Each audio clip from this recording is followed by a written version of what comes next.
All right, and welcome to another episode of Hempire. I'm Pete Bahrenburg, again, always with CEO and founder of PureWell, Nick DiFrancesco. What's up, my man, Nick?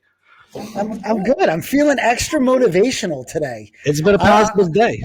It's been a I'm very feeling- positive day. It's been very positive, and I feel like it's going to get a lot more positive. That's what I think right now. So why don't we tell everybody who we got on, Pete? I mean, right here, we pretty much got a man who's on a positivity mission. He's a singer, songwriter, and I don't have to wait any more time because if you don't know who he is, you damn right you're going to know who he is after this. This is Sober Junkie. What's up, brother? Hey, hold up, look, listen, what's good with y'all? Man, I love it. Nick, I was telling my folks, because I'm live on TikTok right now. We got a couple hundred people up in there right now chilling with us. And I was talking about Nick and the things that he's doing and what y'all are doing and how it's so beautiful that, through the synergy and the energy that we all connect, right? And that we have it's because I'm real big on, it's not what you do, but why you do it that matters. And we doing things for the same reason, right? And so we're connected. And it's not just us. I know y'all are connecting with a gang of people in this same like-minded situation of plant medicine, man. It's so powerful. And I, truth be told, I reached out. I was like, look, you want to be, it's someone that I've listened to you for a while. I just love your message, right? And we were talking about this. I love what you stand for. I want you to kind of tell our listeners kind of where you came from and how you got here. We're going to get into all that. But what I only knew at first was just you're motivational. Your quotes, your videos, the things that you do that you want people to just get up and do something with their life, right? Give them the gas that they need. Exactly. And so let's start. So basically again, kind of walk everybody through it, where you came from, how your life, obviously life of drugs, a little bit of poverty, things like that. Kind of walk everybody through and then how you got here and how you became who you are. So I want to keep it kind of short and sweet because I want us to really be able to get and talk with each other more so than me even just talking, right? Of course. And it's important, but I want us to focus on something. So I got injured and I got hurt pretty bad. And there was a lawsuit. There was going to be some money, right? And I went through the process. They put me on some heavy opiates, guys. When the lawsuit was over, right? All of a sudden, it was time for me to get off the opiates, right? See, why these doctors got that thing going on, they're like, yeah, you guys know, right? They're making that money. They're keeping you on the East Coast, correct? Yeah, on the East Coast of Florida, yeah. During my addiction, I went out there a couple times. So it's real. So I get hooked. They cut me off them. Buddy's like, my brother's got something cheaper, man. I was like, nah, I don't want to shoot nothing. And he's like, nah, you can bang it off the foil and smoke it, this and that. It's cheaper than you trying to go find pills and this and that. And bro, man, they did you wrong. You're hooked. Oh, yeah. Fuck, man. And I chased the dragon, bro. And before you know it, I was mainlining, man. And I'm off to the fucking races, bro. I went hard, heavy, and fast, man. I've always just, really went all in or nothing, whether it's good or bad, right? Because I got that personality. Right. What I've learned getting clean, right, and getting sober is to utilize that same I go after this life that I'm living, bro, like a bag of fucking dope. You understand? And for a junkie that's kicking on day 2.5, you know what I'm saying? That's how I'm right here. So get back to the story because, I was trying to smoke my joint with you guys outside, right? Well, you can always smoke on the show. We're down with that. That's okay. You know what I mean? But I'm coming back for that one. But so I got hooked bad, man, and I lost my way, guys. In and out of prison, high-speed chases, all drug-related charges. Everything I did was because of fucking dope. In and out the joint, and finally got to a point where I got out, I relapsed, and my ex-wife had called me to come home. She had found some rigs. Actually, Bear, my son, had picked up my shorts in the bathroom and syringes fell out. Oh. That was her, she was like, dude, you got to go or you got to get clean. Like I I ain't doing this. I can't watch you kill yourself in front of your kids. And I'll never forget what she said. She said, you're the smartest man I've ever fucking known. And I don't understand what you're doing right now. You could be anything you want to be. You could do anything you want to do. Like, you have this ability. Like, what the fuck is wrong with you? Like, what are you doing? And I remember that shit, you know? And that night I went to an NA meeting. I did do a shot in the bathroom. I'm not going to lie to you. And then went into the meeting and sat down and was tripping and realized that night that there was people just like me, you know? And there was people that wouldn't look at me crazy for that crazy, weird shit that I was so embarrassed of, you know? Right. Because they were the same, you know? And I love that about the community of NA, you know? But let me back this up for a second. So yeah. Well, I start going off to the races. No, this is good. I want to, the reason why I want to back this up, because you said something, this is crazy, because when you're talking about before that, you were not on anything. You were maybe drinking, smoking, whatever, but you weren't hooked on opiates, right? Before your accident. Accident. Okay. I did other drugs before in my past. I did meth. I did other shit, but never opioids and heroin. That's a whole different cha-cha, and that's what people don't understand, and it is attacking everybody. It don't matter what color you are, where you're from, none of that shit. 100%. Right. That shit to take our people out. And when I say our people, I'm talking about humanity, right? And they also designed it to take my people out, and I'm talking about my indigenous. Well, hold on. That's what I was going to get with this. So obviously you're Native American. Again, I don't know if many people know that or whatever. And so the point, he doesn't look, I mean, you know, if you'll see him on video, but he doesn't, you know, he looks, you know, he doesn't look like you look all Indian. You definitely have a mix. You look white and Indian. You're Latino. Right. Yeah. So, but let me educate you real quick. Hold on. Yeah, absolutely. So that's the thing that's wrong with the world. Is everybody has this stereotypical Native American, what they think an indigenous person is. And it's better to not use the word Indian. So, because I'm going to educate you today as a brother, it's better to say, you know, Native, just say Native folks. Native. Okay. First peoples, you know what I mean? First nations, right? And the truth in the matter is we look like everything from this color to the sun. And we've mixed in so much too, as well. There's so many of us mixed natives that are mixed with all different races. Like, from Native and Jewish, you know what I'm saying? Right. From Native and Black, from Native and Chinese, you know what I'm saying? My girl's daughter, you know, which is beautiful. Like, you got to know it's so diverse within our culture. The thing is, full blood. You just saw my girl, you probably wouldn't know he's full blood.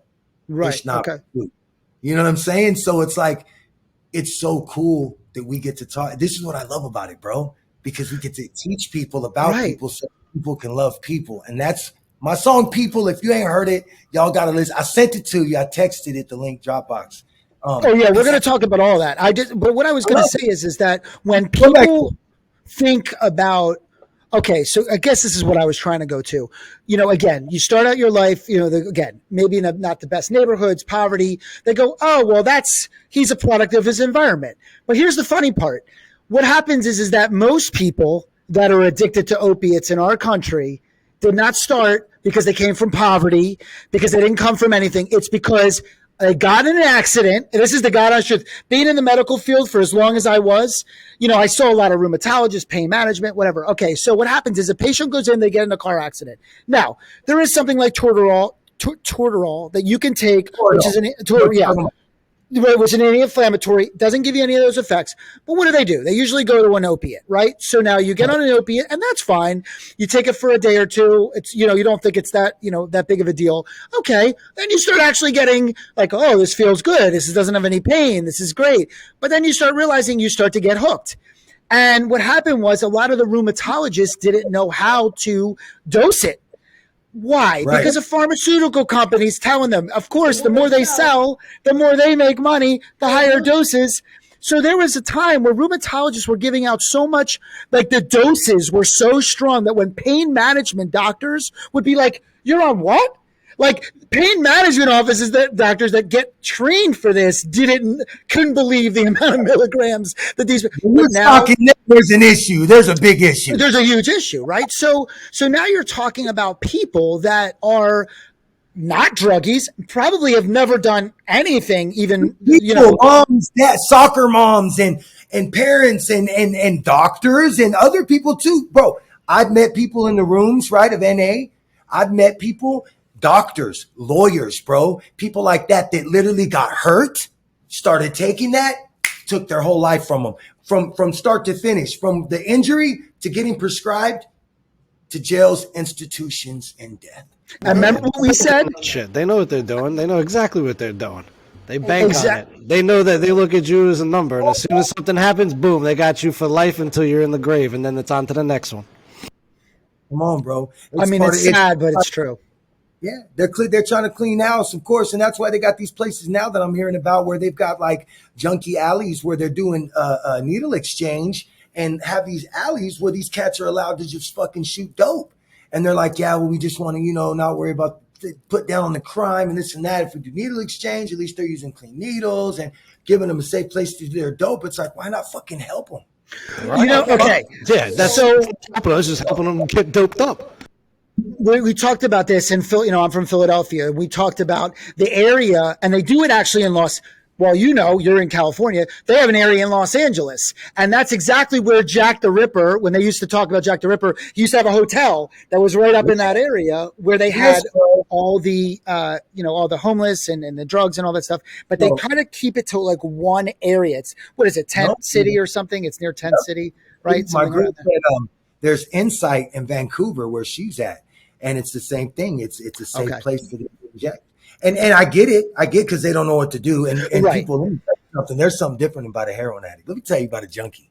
Other addicts, drug addicts, even a tweaker. A tweaker can go until they just crash, and they'll sleep and probably for like 3 days and eat fucking hella food and all of that, right?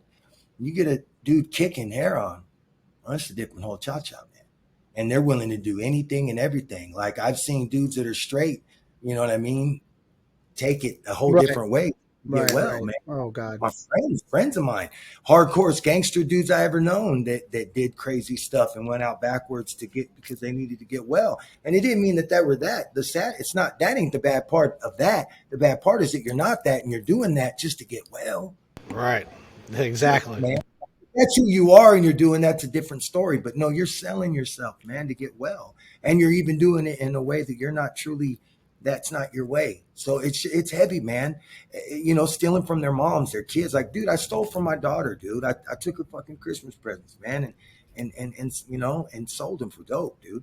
Like I was a real piece of shit, and I own that, and it's hard, man. I deal with it. You know what I'm saying? I'm probably hard on myself still to this day for the shit that I did, but I never hurt nobody. I never put hands on nobody. I never, did that kind of stuff, but I was gone. And if I was around, I might have been a zombie. I was a real junkie, man. And the fact that, guys, I was able to get clean, what cannabis has done for me, man. Yeah. So let's talk a little bit about this, because obviously we're talking about, the most addictive substance in the world. Important, man. We're talking about serious stuff. I mean, we were just talking about nicotine and all this stuff, but heroin is a whole nother, that's a whole nother level. Homeboy, I'm a dragon slayer, bro. Exactly. So so walk people through this. Cause it's, look, I don't know who's, we don't know who's listening to the show. Could be somebody that's battling with addiction right now. So what did you do? How did it all, I know you said you went to NA, but Right. Tell me the process of how that worked. And here's the thing is I wish I could tell you this magical situation or this magical way to do it or the way it's not going to, be hard and the way you don't got to get sick and it just don't work that way. It don't. But I have come up with something because the way I did it was with cannabis. Okay. So I was like, yeah, I need a shot. I was telling my ex-wife, I need a shot, just one more shot, just one more. I'm sick. I'm going to die. I was like, I'm going to fucking die. You're killing me. What the fuck? And she was like, you got all your homeboys that grow pot and this and that. Why don't you hit them up? And I'm like, pot? What the fuck? What is that going to do for me? What the fuck is weed? I was like, that ain't going to do shit. That's just going to piss me off. Right? It's not that. It's not. Yeah. And she's like, yo, dude, that's all you can do. You got to go to this NA shit and you can smoke pot. That's it. And so by like the maybe 28th, 29th hour, I'm calling my boy and I'm like, dude, I'm kicking hair on. And he's like, bro, I'm proud of you, bro. Is it by choice? And I was like, yeah. I was like, I'm sick as a dog, bro. I'm shitting on myself. I'm throwing up on myself. Now nothing's coming out, but I'm like thinking I am. Like, you're dry heaving. You ever dry heave through your asshole? That's something different. Jeez. Holy. Different.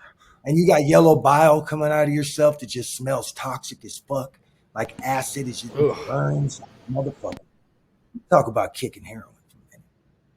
And you get the same shit from opioids too. Same shit. Same shit from lean. Anybody that's really sipping lean that has had the kick knows it. And that's what sucks, because a lot of folks, as soon as they figure out that kick is going to be as bad as it is, they do what I was doing. I said, I got to figure out how I can get fucking loaded for the rest of my life.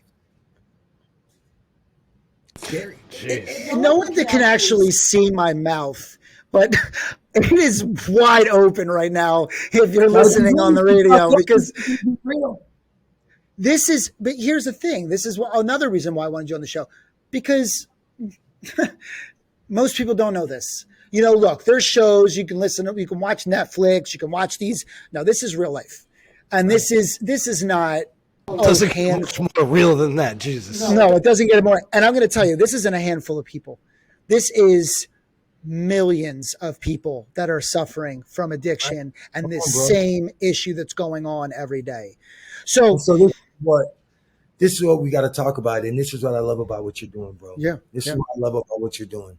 You know, my girl and I, we talk a lot about it, because her and I, it's crazy, bro. Creator put this woman in my life, and we'll talk about that part later, because it's a whole podcast of its own. It's a fucking fairy tale that came to real life. It's fucking bananas. So we talked about the healing properties, cannabinoids, how we have them in our body already. Like, yo, the creator designed us for cannabis. You know what I'm saying? Like, it's for us, right? 100. I want to talk about the fact that folks say that, you know, that it came from, first came from what they said, East Asia, correct? But it's not really true, because teachings go back, and my girl can tell you too, you know, teachings go back that we've had plant medicine, cannabis in the indigenous community since forever. You know what I mean? It's actually, you know, I can't really speak on it because that's a teaching, you know what I mean? And that's that. But it's important to recognize that, wait a minute, we've had this. This isn't something that came from somewhere else. It's been here in the Americas. You know what I'm saying? On Turtle Island, you know, and Turtle Island is, you know, we don't recognize borders. So, you know, Canada, America, what people call it, whatever, but that together is Turtle Island. You know what I'm saying? Okay. Canada and United States and Mexico, or just Canada, United States? But what I'm asking is that Mexico, United States, and Canada, or the very bottom part is the tail of the turtle, man.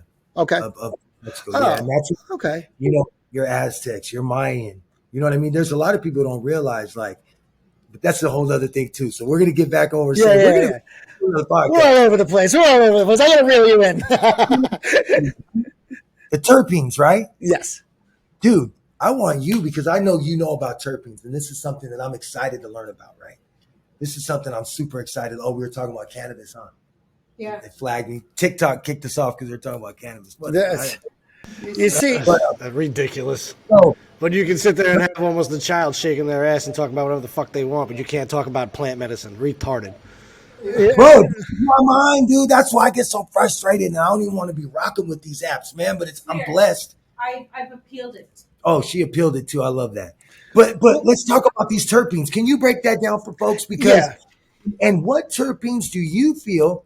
Okay, because you know about my kick kit. I believe I told you a little bit about that, right? Yeah, and I want to tell everybody about that so we can talk about that. And we're going to get into that. And I want to know from your point of view, from your educated, and you do have a medical background, which I love. So does my girl. So I love that. You know what I mean? And terpene wise, what do you feel for somebody that's going through withdrawal, like their body's, you know, rejecting everything. They're going through what I just told you. Like it's heavy, man. And then the first 4 days are hell, man. Yes. Well, the only thing is I can't speak only because I mean I've never gone through that, so I've never. So it's hard for me to, you know. Imagine the worst flu you've ever had, like COVID, bro. Is what we were comparing COVID to withdrawal. Me and my old junkie buddies that are clean now. We were like, dude, it's like kicking. Well, okay, all right. So bad COVID. there's a good, like some people don't get it bad, some people don't. Yeah, no, bad cover, right. Well, in general, cannabinoids are an anti-inflammatory by nature, right? So all cannabinoids. So, but when we're talking about, the terpene profiles, that's a little different than when we talk about the cannabinoid profiles, like for example, in hemp versus marijuana. So if you're talking about CBD, which everybody knows, and you're talking about Delta 9, the real distinguishing factors just from those compounds is one gives you more of that euphoric feeling, that head feeling, that high, and then you have CBD, which is much more of a relaxing, but you are completely, you're there, the 100% in your mind. Maybe your body's a little bit, it feels a little bit, but again, you're not mentally somewhere else.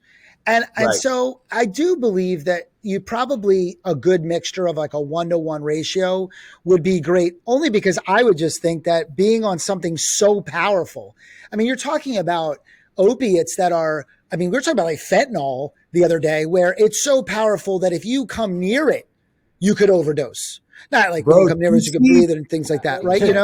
So a cop opens a bag, right, in this trunk, opens the bag, zips it.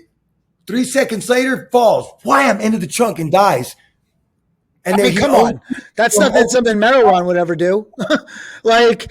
So how could you even, that's so powerful. It's incredible. So, and when you're talking cartoon about shit right there, that's the cartoon level type of something. When you just see someone open a bag and see it fume and just fall over and pass out. Right. Yeah. No, he died. He overdosed and died. The cops smelled it, overdosed and died. That blew my mind, bro. And so scary. My old drummer, bro, these dudes, they were partying. They was like, bro, come on, just do a key shot of this coke. And my old drummer parties, he's open about that shit. Just kind of dude he is.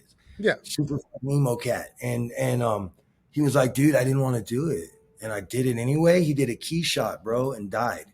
Fucking died, bro. They narcaned him. Oh, they narked him, right.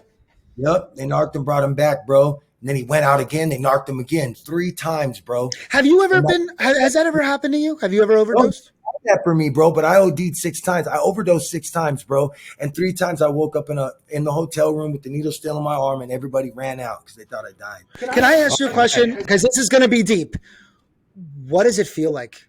Like, do you go anywhere mentally? Like, when you're going, do you see what people talk about? Like, do you see a tunnel? Do you see? I mean, walk me through that. Is that something you're conscious about, or? No, I don't remember. I remember waking up, bro. I remember doing the shot, and I remember like coming to, not even waking up, coming to. You come to. You don't even fucking wake up anymore. You're just like, and then you realize, man, and all 3 times I defecated myself, shit and piss, wow, and vomited. Thank God I was sitting against the wall with my legs. Well, that's the out. problem, right? Because a lot of people, right? Yeah, dude, I've had like 3 of my homeboys die on their vomit, choked on their vomit. That's unbelievable. But I mean, when you're saying coming to, meaning you wake up and you're, is that what you mean? Like you pass out basically, and then you wake up and you're awake with the narc? That's why they thought I died, like, because your fucking eyes roll back in your head and you're fucking, and everybody's so fucking loaded and high and tripped out and tweaking on meth, and because we did meth and heroin together. It was a fucking rock and roll party. Right. It was extra, dude. I was, and that's why I have high speed chases and shit on my record. It wasn't that I was some Billy badass motherfucker, but I was so fucking gone, man. Okay. I was so fucking out of my mind, dude, that I lived my life like a cartoon character, bro. So coming from that, coming from all of this, because obviously I know that everybody's, it's heavy. It's deep. So how you come from that, and what do you're obviously smoking. So you said you're at the 28th hour. You start smoking, THC. And to get back to your answer, just so really quick. Purple, right. So you got some real deep THC. So more of an indigo probably type of feeling as well. And that's what you were asking about terpene profile. So with terpenes, it's kind of crazy. in the fact of is that people know it as indica sativa, right? That's how everybody classifies. But really, it's not about that. It's a little more complicated than that, and knowing the terpene profile that's going to work for you. So on our side, though, it's not that we just use, when I say on our side, on the hemp side, is that we're using the actual cannabinoid, not just the terpene. And that's a good thing, bro. Right. So it's different. So CBN, for example, that's a cannabinoid that by nature, it does make you a little more sleepy.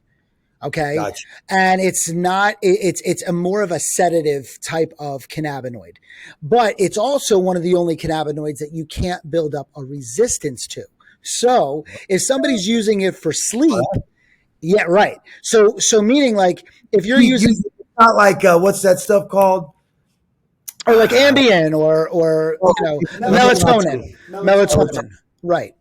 So melatonin's really bad for you because, the more you take, anyone knows if you've taken too much melatonin just one night, you just feel super groggy. You just don't feel right in the morning. Like people are like, well, does pure sleep make you feel groggy? We're like, no, that's not good. That either you didn't sleep well or honestly, when else do you feel groggy? When you drank too much and you wake up and you have a hunger, like you didn't sleep very well. Like there's reasons why you're groggy, right? So why would it matter? So obviously there's something wrong there. That's for sure. Yeah. So yeah, in that respect, the cannabinoid profiles are what rules that. And so it depends. And yeah, we definitely, we're working on something to do to maybe a kick kit that we were talking about. But getting back to you, because I know people are going to want to know this. You're smoking, you're smoking THC. You're obviously edible, smoking. I'm smoking. I'm eating. Now I'm like getting a few hours to relax. The anxiety. So you also get what's called, what restless leg is? Oh yeah. So this is beautiful that you understand. I actually get it sometimes. So you get it in your arms? No, I get my legs, but yeah. No. I'm telling you when you kick. Oh, okay. Personally, and a lot of other guys I know, you get it in your arms and your legs at the same time. And you're just like, you just fucking feel so fucked up. You're punching your fucking legs. You're smacking your fucking arms. You're fucking fucking screaming out your fucking mind, bro. You're going batshit fucking crazy, bro. Come on, man. And you can smoke some fucking perp, bro, and it can bring you down to where you can tolerate it. It ain't no miracle shit. Right. You don't just make it go away. No, but you combine that, what I just learned the other day, it's just sheets. They're creating a little bit of an electrical current. So if you use linen sheets, that actually creates a negative charge and actually takes some of that down. And so you actually help remove that restless leg syndrome because you're overcharging your body basically and you're creating more static. So linen sheets actually going to help with that. Wow. I'm with you every day, Peter. I've never heard this. It was 2 days ago. These are the things that Hempire gets exclusives to. All right? Man, I can't help it, bro. But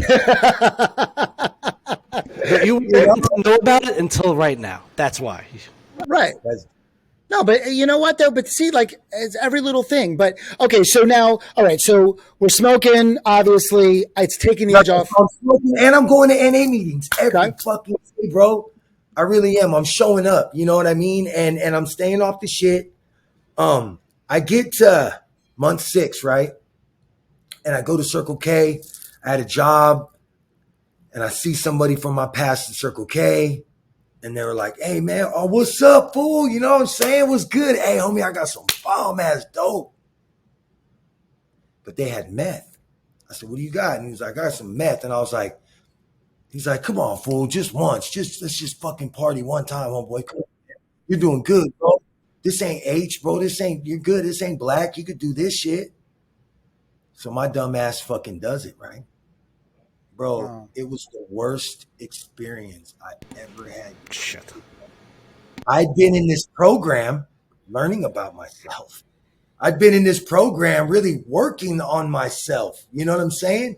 Going through the steps, sharing my fucking feelings for the first time in my life, bro. Being open, crying and shit. Like, I was committed, bro. And it ruined getting high.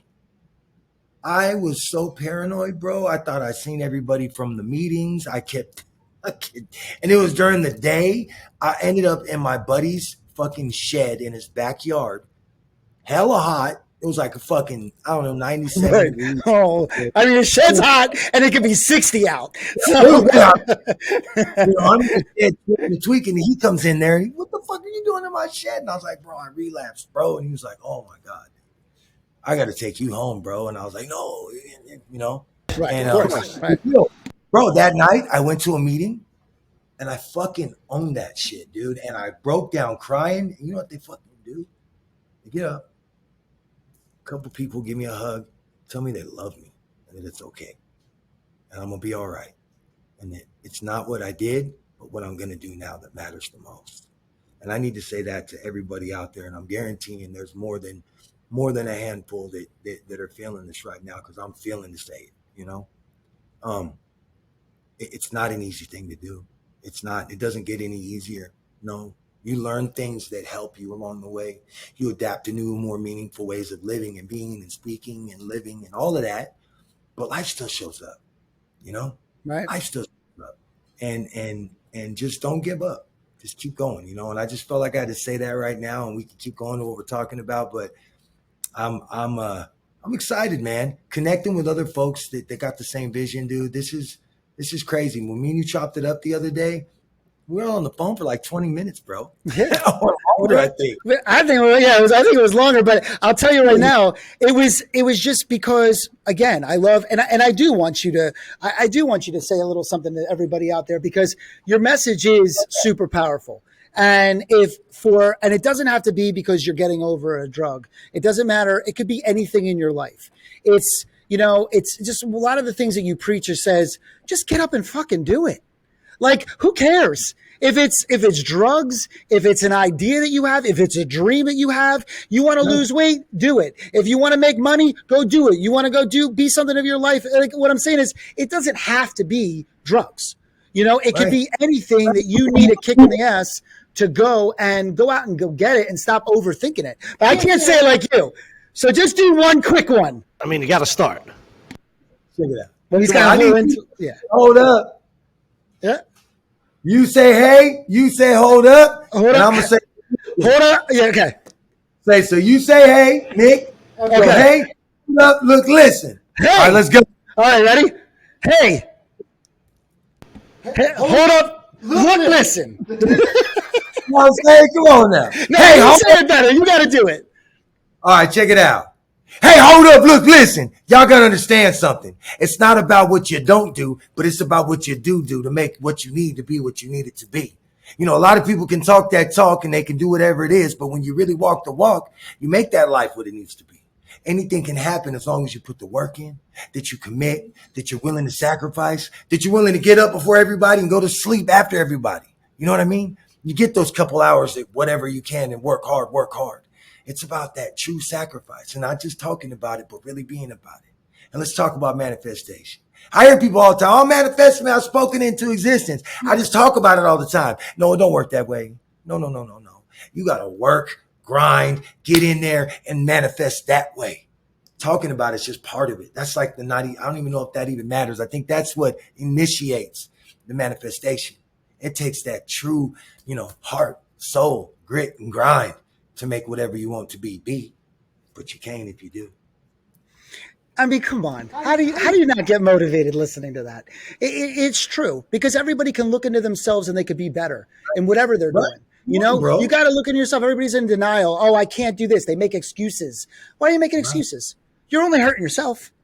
You know what I mean? Like, every excuse you make, I have a solution for. That's just how I am. I always say, give me solutions. I don't want excuses, because that's just my mindset. Dude, anything can be worked out and figured out. And don't get me wrong, man. I'm not saying I'm like Gandhi and Buddha and shit. Like, I stress out too. And but we all do. That's human. Oh, yep. But you just gotta surround yourself too with people that are really gonna be there for you. With people that are going to notice and recognize and see you going through the hardships and the hard times and be able to motivate, lift you up, and help inspire you when you need it. Be that light as much as you can, but it's okay to need that light also. Remember that part. That's even more powerful than the first part. And so let's talk about this. First of all, is this true? Are you training to be an MMA fighter? Oh, look, man. Hey, Were you or boxing. were you not? I don't know if that's true. No, I'm boxing, bro. So Sweet. my cousin wants me to do MMA, but I like boxing, bro. You know, Okay. they got a thing called Island Fights, so he's actually looking for somebody for me right now. So I'm kind of glad we're on here. If anybody wants to catch these hands, Oh shit. no, let's raise some money. I really want to scrap with that dude Dogface, man. But That would be. because people that are gonna get people's attention. Like we need people with platforms, right? People that are doing things. And I heard he's kind of a bigger guy, and I'm a bigger guy, so I thought it'd be kind of cool, you know. And you know what, man, I'm big on making a difference, and I feel like we could utilize that fight to promote MMIW, missing and murdered Indigenous women. You know, that's something that needs to be stressed. And instead of me breaking it down and teaching you all about it right now, I want to ask each and every one of y'all listening right now to go to your Google, and I want you to search MMIW, and I want you to learn about that. And I promise everybody that does that will be sending me a direct message and going to be telling me like, oh my God, SJ, I didn't know. And now that you have, not only do you have the well, you're talking about boxing, but you're a musician, right? So that's something you did before everything, all the craziness happened, or is it always something you had music wise?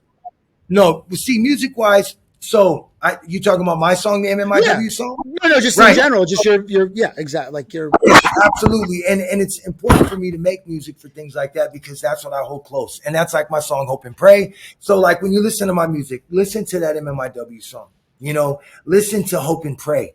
You know what I mean? And that touches everybody. It's not about a religion or anybody's personal belief. It's not. And if you watch, there's a actual video and it's really cool because there's a part where it's people praying in all different ways because we're all connecting to a power greater than ourselves, right? And it's nobody has a right to tell nobody else that their God ain't their God, right? Oh yeah, for sure. And I feel like Creator gets at us like Creator needs to get at us, Well, no, but what I was saying is Not either.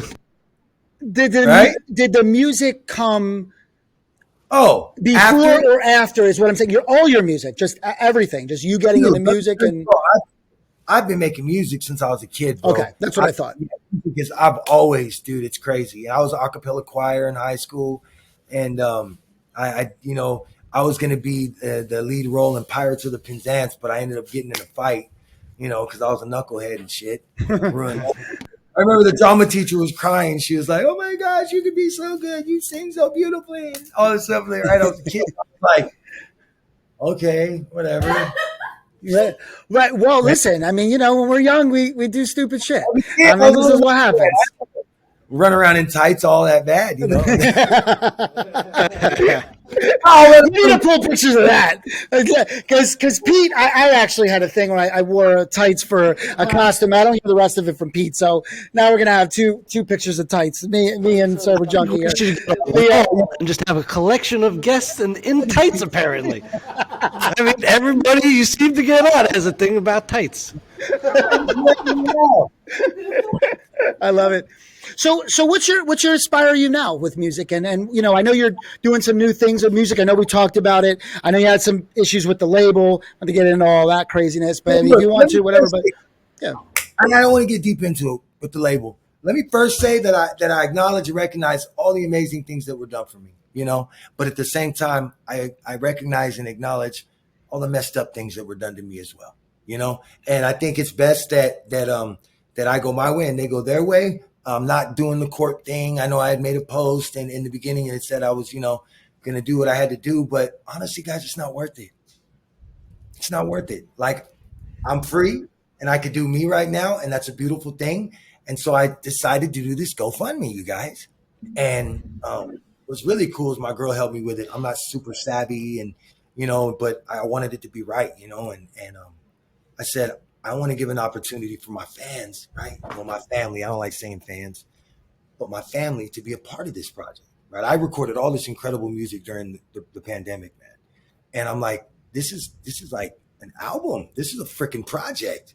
How dope. Well, you had music out before though. I mean, but it was singles. I dropped, I had a live album, but I've always just dropped singles, bro. I Right. had one live album and everything else was singles, man. And I did that in the last 10 years of my career. Like, bro, I've been at this music for 10 years hard as a career.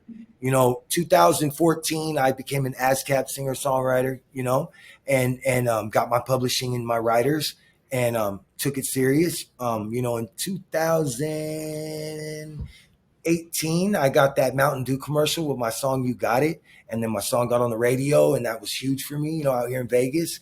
And from that point forward, just kind of growing. And I'll be honest, my style has done a lot of changing and a lot of manifesting. Yeah, I've noticed that. That's why I was asking kind of like how you've done that, how it's changed, or has it been life or just changing different genres or Life changes it, man. And then for a while there, I was trying to make what I felt people wanted to hear so that I could get my message across. Right. So I was, working on trying to make it sound.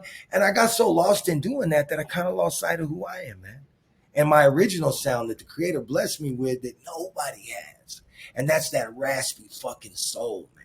You know what I'm saying? Love and it. that fucking gut singing, not even sing. I don't even sing. I sang. So here's the thing. First of all, when I first watched you, because it's funny, you said, well, I've changed. I mean, you watch like Vanilla Ice. We went from rapping to rock, right? I mean, people do change, and I think that it is true. I mean, I just think that sometimes voices fit on different genres, right? I mean, you can't have a certain type of voice and try to do, you can't have like that country twang and try to do something different. You got to go with what works for you. What feels right. Right. There you go. That part.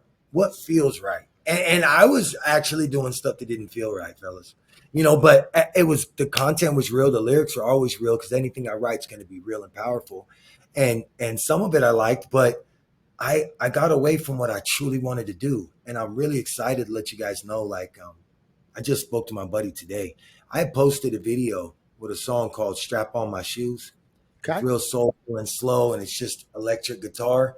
He does have a bunch of pedals, so he's funking with effects and shit like that. And he smacks it for the bass, for the drum line and shit. So it's real dope and it's funky, but it's real soul singing, man.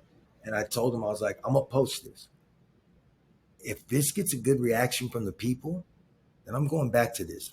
I want to go back to my original genre this Sober Junkie genre. I need that sound that people hear and they say, hey, that's Sober Junkie. And even if it ain't me and it's someone adopting my style, they like, hey, that sounds like Sober Junkie. Yeah, that's that Sober Junkie vibe. Oh, that sounds like Bruno Mars style. Oh, that sounds like Michael Jackson. You get what I'm saying? Right, of course. You gotta. That's what I mean. I think everybody's got to have that thing, and that's what I mean. You have that raspy voice. You have that. So I don't think it's going to be an issue at all. I just heard different types of music from you, and I think that sounds like that would be a winner to me personally. Thank you, Bubba. Yeah, thank you. For that sure. Means a lot, y'all.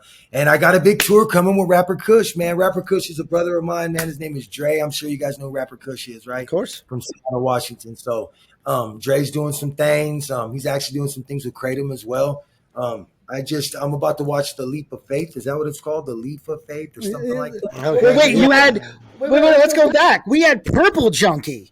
Let's talk about that real quick. So my strain, right? Yeah. So we released a strain, which was a true indica. You know what I'm saying? Like true purple punch times fucking gelato. Is it 33, right? Gelato 33. Okay. And it's fucking fire, bro. We sold out in 2 hours. But what sucks is that was with the label I was signed with. So like that, it was in New York and it dropped and it did its thing and it did really well. But I'm not doing it with them no more. But then I realized again, that opens up the door. It's like, wait a minute, that's your strain, SJ. Right. You know what I mean? And it's your marketing, it's your logo, it's your name, it's your brand that you built because you are the brand, Sober Junkie. Yeah, I mean, look, at the end of the day, everybody's trying to, put out these brands and all this stuff. But look, the quality of the product is what's going to sell it and the story. So, I mean, that's what we do here. It's all about quality no matter what. Now, again, we're not on that, high THC side, we're on but it's still, we're doing different things. We do custom formulation. So we could do something where we take that terpene profile and put it into something, like you said, that kick kit. I mean, we definitely would put something together because, you're talking about terps, which is totally different than the THC content, even though we do have a Delta 9 gummy now that we can use, but terps. And we could add those terps to it. Exactly. I need a CBD for anxiety gummy. I need a gummy for anxiety. Well, you're in the right place because I happen to have one. Care package. I'm going to send you that. Give me a care package too, and I need something for my mom. Right now, she's been having anxiety, and she's been sad, depression stuff been getting to her too, and they want to put her on some, pharmaceuticals, man. Well, we're just trying to do it the right way, right? Like you said, any hemp, cannabis, it's been around 4,000, 5,000, 6,000 BC. I mean, people have no idea. I mean, in every major event that has ever happened, we know in the history of time, there was some type of cannabis around, which is actually 100% true. And it isn't something. It was right around the corner behind the alley. Yo, JC.